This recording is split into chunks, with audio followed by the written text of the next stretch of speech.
Turning to breaking news in the fight between the White House and Harvard University, Harvard is suing the Trump administration for the freeze on funding to the university. Take this fight directly to the administration.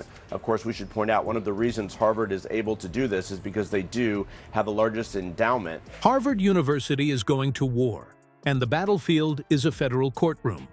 The prestigious Ivy League institution has filed a bombshell lawsuit against President Donald Trump, claiming he illegally froze $2.2 billion in research funding. And this isn't just a petty bureaucratic dispute. It's a fight over the soul of American academia, science, and constitutional freedoms. It all started when Trump, in what many have called a political vendetta, abruptly ordered the freeze of billions earmarked for Harvard's groundbreaking research programs. Harvard University is now suing the Trump administration over the administration's threats to cut billions of dollars from the university's funding. Private institutions, educational institutions, into doing its bidding by imposing a particular viewpoint. These funds were critical for projects ranging from cancer treatments and pandemic prevention to PTSD recovery programs for veterans. But seemingly overnight, Trump slammed the brakes on all of it. His reason? A vague and incendiary claim that Harvard had become a breeding ground for anti-American ideologies and wasn't doing enough to support students with viewpoint diversity. Critics say this was little more than code for demanding ideological conformity to Trump's worldview. But Harvard wasn't having it, and now they're taking their fight to the courts.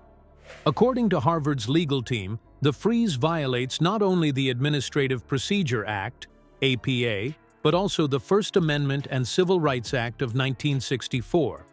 The latest escalation in the showdown between Harvard and the Trump administration after Harvard's leaders rebuked Trump's demands to change key policies and courses even. For Harvard's refusal to abide by the administration's demands is a violation of the First Amendment, that the government's not allowed to basically coerce. Harvard argues that the Trump administration didn't follow due process, didn't provide any meaningful evidence of wrongdoing, and simply decided to punish the university for refusing to comply with partisan demands. But this isn't the first time Trump has targeted America's universities. During his presidency, Trump attempted to strip universities of federal funding and launched campaigns to revoke tax-exempt status from schools he believed were indoctrinating students. At the height of the COVID-19 pandemic, he also proposed a controversial rule that would have forced international students to leave the country if their classes went fully online. Many of them enrolled at Harvard. Is the proposed freezing of funds of some $2.2 billion, and then a new potential round of funds being frozen of $1 billion. Now these... Harvard's complaint basically alleges a couple of different theories, including that the withholding of funding, basically in retaliation. That 2020 move led Harvard and MIT to jointly sue the Trump administration, and they won. The administration quickly backed down. But now, just a few years later, Trump is once again at odds with the nation's most prestigious academic institution. And it's not just about the money. Trump also demanded that Harvard restructure its hiring practices to ensure more ideological alignment with conservative values. He insisted that the university conduct audits to root out alleged liberal bias among staff and faculty. An extraordinary overreach that legal scholars say has no precedent in American history. He said these actions have stark real-life consequences for patients, students, faculty, staff, researchers. A letter from the Harvard president that explains what is at stake here, and Alan Garber, the president, and the standing of American higher education in the world. He goes on to say the consequences of the government's overreach will be severe and long-lasting. Harvard's president, Alan Garber, issued a stern warning calling the freeze reckless, illegal, and devastating to America's scientific progress. He emphasized that the funds were set to support life-saving work and noted that researchers were now facing potential layoffs, stalled projects, and even career-ending disruptions. But Trump didn't back down. On social media, he unleashed a furious tirade, accusing Harvard of being un-American, corrupt, and elitist. He even threatened to revoke Harvard's nonprofit status, calling it a scam university that benefits from tax breaks while undermining American values.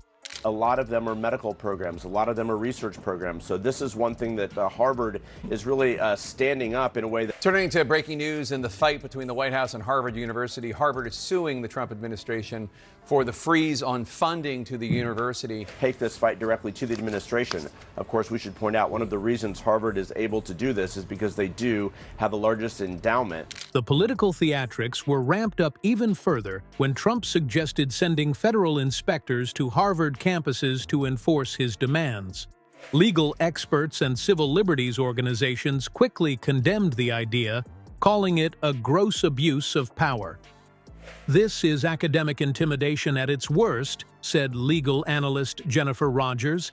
It's a direct attack on the independence of higher education, and it threatens to turn universities into political echo chambers.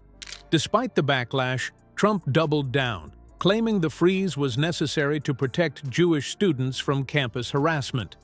But Harvard responded that this was a red herring. None of the frozen funds were tied to policies or practices related to discrimination, and the administration had failed to demonstrate any link between the funding and campus climate issues. To bolster its case, Harvard has enlisted some of the most high-profile legal minds in the country, including Republican legal heavyweights like William Burke and Robert Hur. The choice of attorneys is strategic. Harvard wants to make it clear that this is not a partisan issue, but a fundamental question of legality and governance. The case has been fast-tracked by U.S. District Judge Allison Burroughs, who set a hearing date for July 21st. A decision could come as soon as late summer, though experts expect appeals that could drag the battle out into the 2026 election cycle. Meanwhile, the consequences are being felt far beyond Harvard's ivy-covered halls. Labs are being shuttered. Scientists are facing uncertain futures. Students depending on grant-funded internships and mentorship programs have had their academic pathways thrown into chaos. We were days away from a major breakthrough on a cancer immunotherapy project, said one Harvard researcher. And now we don't even know if we'll be able to pay our lab techs next month. International students, too, are rattled. Several reported receiving warnings about visa status changes, potentially linked to Trump's revived interest in restricting foreign enrollment at elite universities. It's a chilling throwback to 2020, when Trump tried to deport students for simply taking online classes amid a global pandemic. Legal scholars say the stakes couldn't be higher.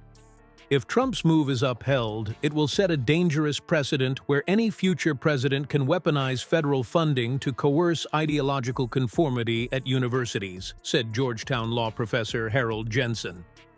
At the heart of the legal battle is the Administrative Procedure Act, a 1946 statute that governs how federal agencies can implement regulations and enforce policies. The APA requires notice, a public comment period, and a reasoned explanation for any significant action. According to Harvard, the Trump administration skipped all those steps. Moreover, Harvard argues that the freeze was a form of retaliation for protected speech, a direct violation of the First Amendment. The Civil Rights Act claim stems from Trump's attempt to force Harvard to change its internal hiring and diversity practices in ways that would disadvantage certain groups. This isn't just about Harvard, said President Garber.